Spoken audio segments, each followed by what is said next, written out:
Hi again then guys, and welcome to another special projects build in the world of Gran Turismo Sport. And we don't do these all that often, but when we do, I like to make them, well, special, as the name suggests. And this is one that I've had in mind for quite some time.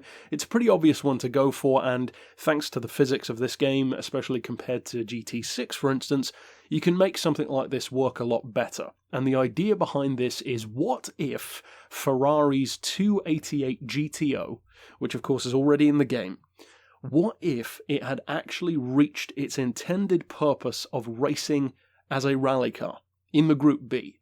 So that's the idea here. This is the Ferrari Gran Turismo Omologato Gruppo B Speciale, or a Group B Ferrari GTO. Now, as far as the tuning goes, of course, it's not a real car, so you can build it to different specs if you want to. You could give it, for instance, more power than I have. I wanted it to have a similar amount of power to what stuff like the Lancia S4 and the Peugeot 205 T16 had, which is about 450 horsepower, but at the same time, I noticed that by having 440, not only is it a nice rounded number, but also that keeps it in N400 instead of just being over the limit into N500, but being a very low powered N500 car. So as I said, you could increase that if you want to, but I like to keep it clean in N400 anyway. Plus it's close enough, 10 horsepower difference or so. As far as the weight, I've dropped that as far as it can go. It's not the lightest thing out there, but 1,020 kilos isn't too bad. Of course it is rear wheel drive as well, not all wheel drive, which that would have been ideal, but again, it's not crazy, and the physics of the game do at least allow it to still be good. As far as traction control, of course you want that turned off. Incidentally, if you want to replicate this tune, you definitely want to do it here, under the dirt section, because if you do it under the road section and then take it on the dirt, it will swap to this and you'll lose all of the settings. So make sure that you do that on the right one. So as far as the suspension goes, we've pretty much evened out the ride height front and rear. It's a little bit different because the settings that you can get on the front and the back are different. So we've got 130mm on the back, 120mm on the front, which pretty much looks even when you're actually driving it. We've got the frequency on 2.2, which is fairly low actually. As far as the anti-roll, we've got 7. 55 for the compression on the dampers, then 85 for the rebound. I've got a little bit more camber on the front than on the back, which might be surprising for a mid-engine rear-wheel drive car. 1.5 degrees on the front, 1 degree on the back. Neutral toe. As far as the downforce, you can't adjust that. You do have the ducktail wing anyway, but you cannot adjust the specific downforce at least.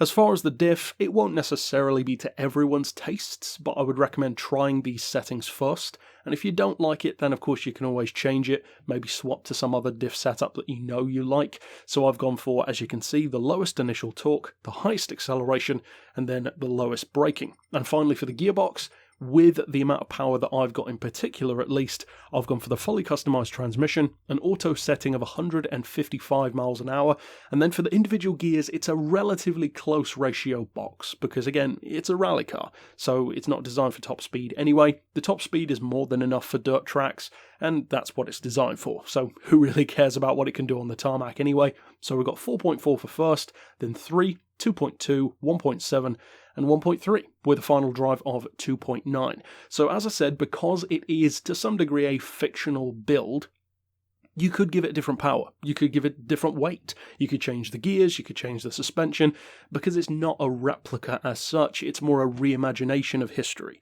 So by all means you can change whatever you want if you want to. This is just what I've done, basically to give you an idea, to test it out and see if you like it. But at the end of the day, it's a rally car, so we need to take it out on the dirt.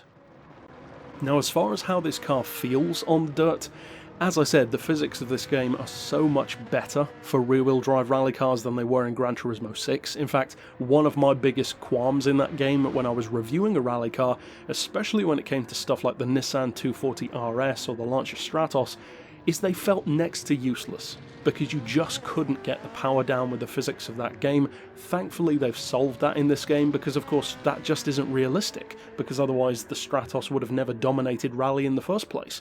So thankfully in this game you can use rear-wheel drive and even front-wheel drive to great advantage on the dirt, not just totally dominated by all-wheel drive. And to really show that as an example of how good a rear-wheel drive car can be, using this tune that you can see here, the exact same car in, of course, N400, my lap here at Fisherman's Ranch, which is, of course, the biggest rally circuit in the game, it's only 3 seconds behind my Group B Subaru. the actual rally car in the game. So that's pretty impressive as far as I'm concerned.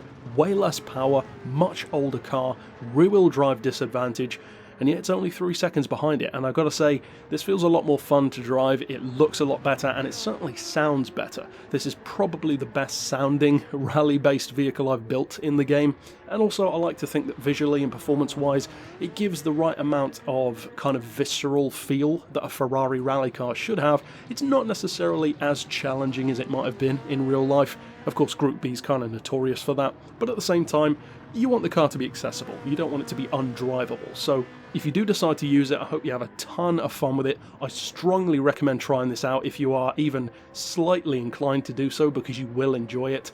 If you're a Ferrari fan, if you're a rally fan, it's got a unique perspective on rallying in the game. It's like nothing else to drive. So overall, if you do enjoy using this build, I would recommend checking out my other special projects where we've got customs and replicas and various other special builds. And for now, as always, thanks for watching.